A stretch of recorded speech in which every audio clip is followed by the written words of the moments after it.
gubitaanka qaadkan ayaa waxaa fuliyay laanta dhexe ilaalinta canshuuraha iyo dhaqaalaha ciidanka booliska Soomaaliyeed isagoo ka koobnaa 37 jawaan oo ah nooca miirowga ah waxaana gacanta ku soo dhigay ciidanka ilaalinta xeebaha ciidanka booliska Soomaaliyeed afayeenka ciidanka booliska Soomaaliyeed dhamma Sadiiq Aadan Cali ayaa sheegay in aysan ahayn markii ugu horeysay oo ciidanka booliska uu fuliyo hawshan oo kale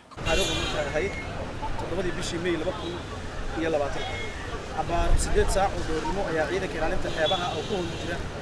qorshaha howlgoodkoodii maalinlaha ahaa isla markaana tix raacaya faritaanada madaxda sare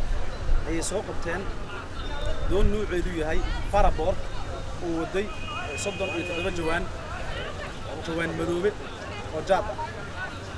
doontaas oo ka timid jihada koonfureed ee magaalada Muqdisho ayaa lagu qabtay gudaha biyaha sare dhulbadeedka xeebta Lido ku-xigeenka xeer ilaaliyaha guud ee qaranka Xiis Maxamed Axmed ayaa tilmaantay in booliska iyo maxkamaduhuba ay u taagan yihiin ilaalinta sharciga waxaan goobjoog ka noqonaynaa annagoo ah xafiiska xeer ilaaliyaha gudida jaadkaas oo maxkamaddu amar ku soo saartay